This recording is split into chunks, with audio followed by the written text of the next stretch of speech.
Bonjour à tous et bienvenue sur cette nouvelle vidéo où on va parler de potager et de mauvaises herbes.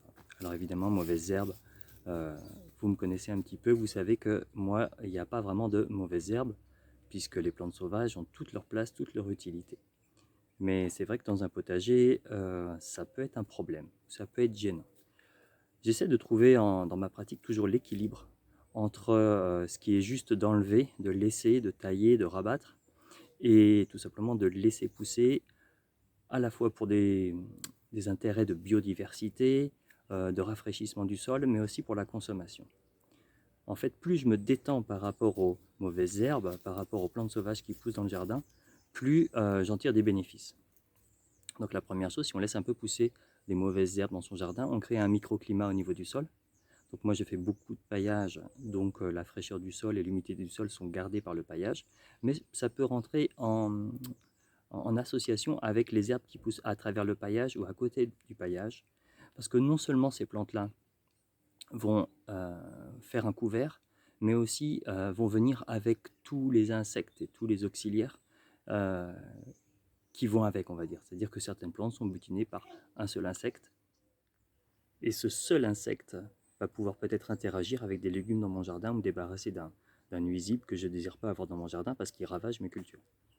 Donc même si je ne comprends pas tout ce qui peut se passer au niveau du sol, au niveau des plantes sauvages, au niveau des interactions, euh, je vais favoriser justement une plus grande variété possible d'interactions, même si je ne les comprends pas encore une fois, pour me donner une chance de ne pas avoir à intervenir moi dans le jardin pour sauver mes légumes, pour soigner mes légumes.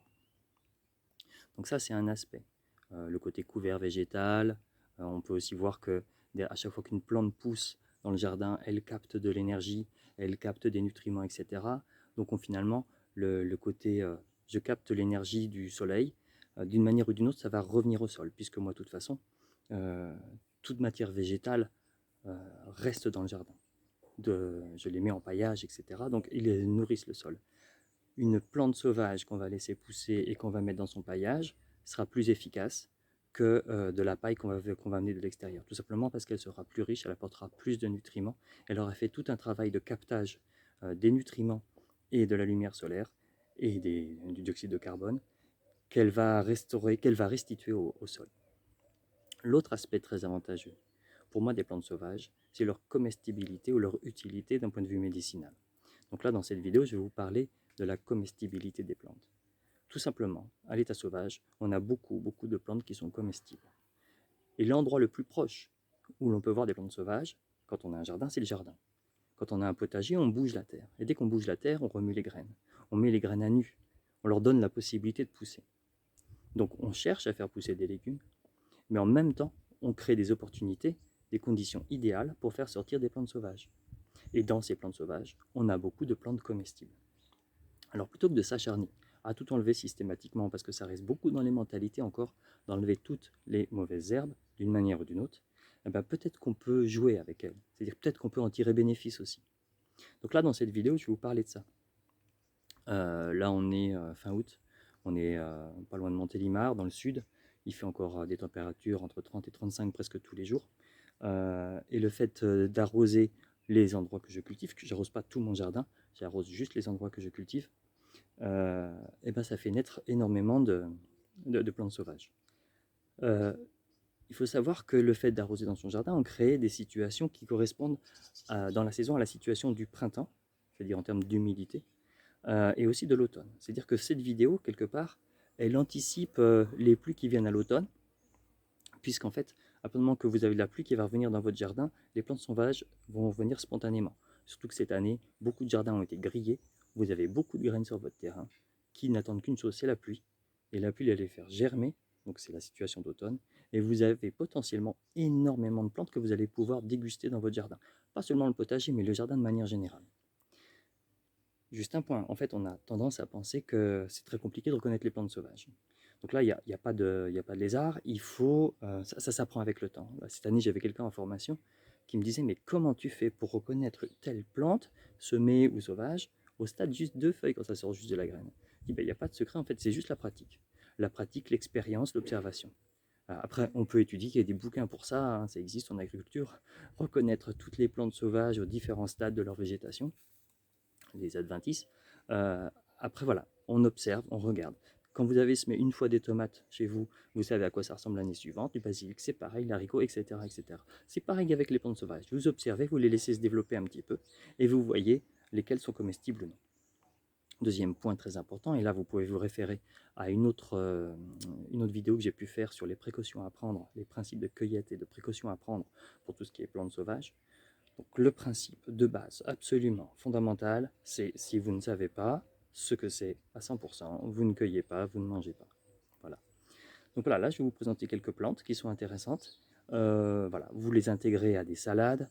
Certaines peuvent être mangées cuites, d'autres crues, d'autres les deux. Certains ont besoin d'un petit traitement, c'est-à-dire passer à l'eau chaude par exemple pour enlever par exemple les oxalates qu'on trouve chez les patiences, qu'on trouve comme dans l'épinard, comme on trouve dans l'oseille, etc.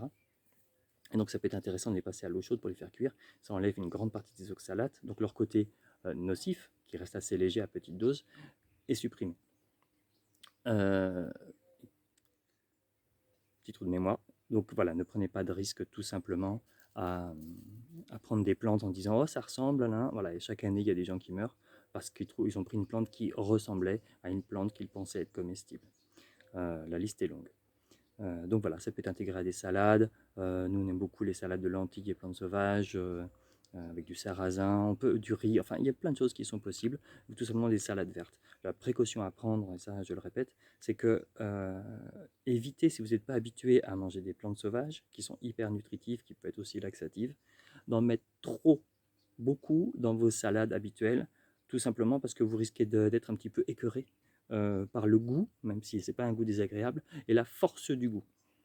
Donc moi je dirais de manière générale, commencez par mettre 20% de plantes sauvages dans vos salades habituelles, et puis voyez ce que ça donne, et puis voilà, augmentez si vous êtes à l'aise, et peut-être qu'à un moment vous arriverez à 100%. Un dernier point, c'est qu'en fait, allez vers cette pratique de reconnaissance des plantes sauvages qui poussent dans votre potager, qui poussent dans le jardin, qui poussent dans la nature un petit peu plus loin, eh bien en fait c'est aussi se préparer à l'augmentation des prix des légumes, etc. Si vous pouvez vous nourrir, ne serait-ce que partiellement, de plantes sauvages qui sont hyper nutritives, je répète, pleines de vitamines, qui sont hyper fraîches parce que vous les cueillez vous-même, beaucoup plus fraîches que tout ce que vous trouvez en magasin, vous allez finalement faire des économies. C'est tout bête à dire, mais faire des économies, c'est une démarche écologique puisque vous allez au fond de votre jardin ou dans un sentier à côté. Vous allez faire des économies parce qu'en fait, vous allez avoir de la verdure sur des repas et des repas et des repas et des repas et vous n'aurez pas besoin de l'acheter, tout simplement. Donc voilà, c'était pour l'aspect écologique, économique. Eh bien écoutez, si vous avez des commentaires à faire, vous n'hésitez pas à la fin de cette vidéo. Je vous montre quelques petites shots faits dans le jardin avec différentes plantes et je vais mettre les noms dessous, comme ça vous les reconnaîtrez. Par exemple, quand je désherbe mes semis, alors là, a priori, c'est des semis de carottes, mais ils n'ont pas encore poussé et les herbes sauvages ont vite fait de pousser plus rapidement et plus vigoureusement que les carottes. Comme j'étais pressé, j'ai pas fait de faux semis avant. Une pratique qui consiste à faire comme si on semait, arroser, etc. et laisser pousser les herbes sauvages et puis après les enlever après faire son semis. Donc là, à travers le paillage, j'ai plein de plantes très intéressantes.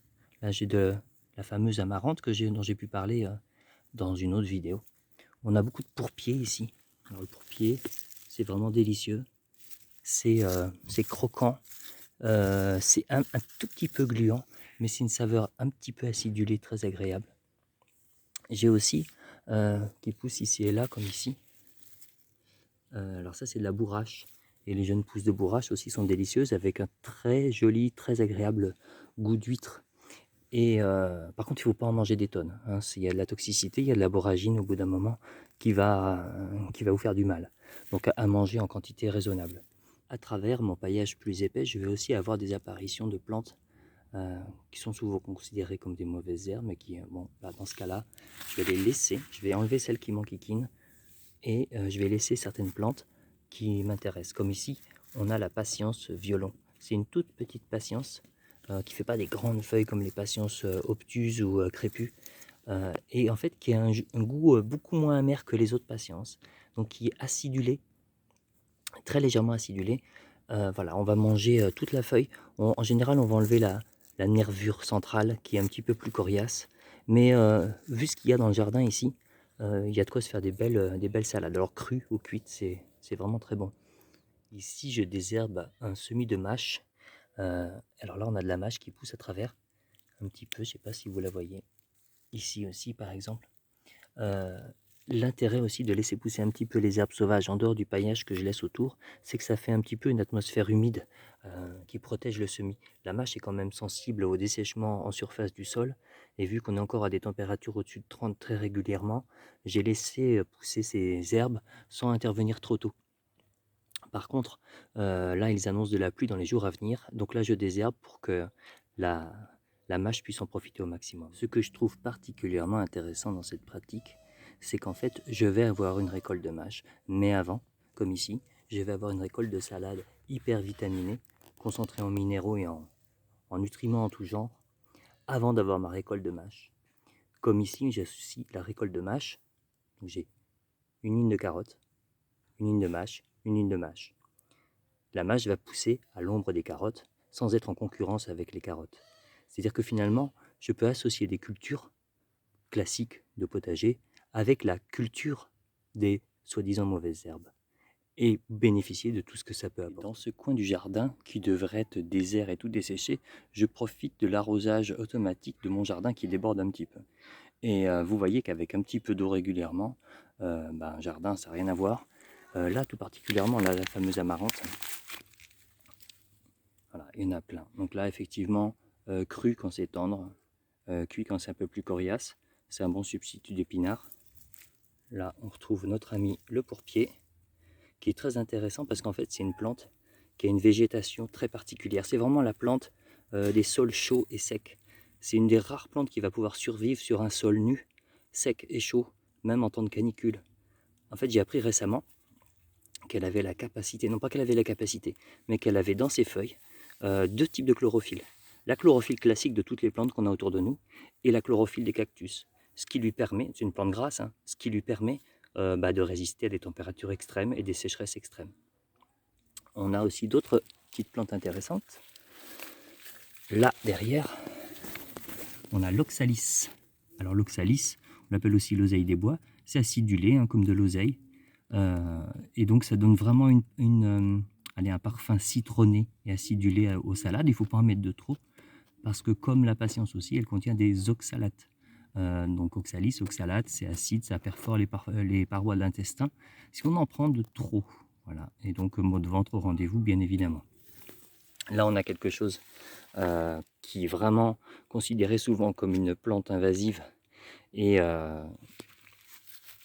enquiquinante, parce qu'en fait, elle est coriace, très coriace. Et pourtant, on a ici une vergerette du Canada. Et en fait, les feuilles, les jeunes feuilles tendres, font un très bon substitut de poivre dans des salades. Elle a beaucoup de vertus médicinales, donc ça j'en parle dans mes balades, dans mes sorties. Mais là, d'un point de vue culinaire, le goût de poivre, vraiment dans une salade, ça évite de mettre du poivre et c'est vraiment très agréable. Voici les jolies petites fleurs de pourpier. Alors quand elle est au stade fleur, elle est quand même un petit peu plus coriace parce que les boutons floraux sont un petit peu durs quand même. Et là, nous avons le Chénopode Bon-Henri. Alors, Chénopode Bon-Henri, il n'est pas blanc au dos. Et là, c'est le moment de m'excuser, parce que j'ai fait une erreur. J'ai prétendu, dans une vidéo précédente, que le Chénopode Bon-Henri, c'était le Chénopode blanc, qu'on trouve ici. Il est Chénopode blanc. Il a bien le revers des feuilles, glauque. Voilà, rien à voir, hein, vous voyez. Blanc, glauque, c'est la même famille. Là, les feuilles sont vraiment petites, parce qu'il a souffert. Mais ici, on a le Bon-Henri. Et le Bon-Henri, il ressemble vraiment à l'épinard. De toute façon, c'est le cousin de l'épinard. Feuilles super tendres, super fondantes. Les graines identiques à celles des épinards, ou quasi identiques. Et on l'appelle aussi la toute bonne. Donc là, franchement, tout est dit, comestible à volonté.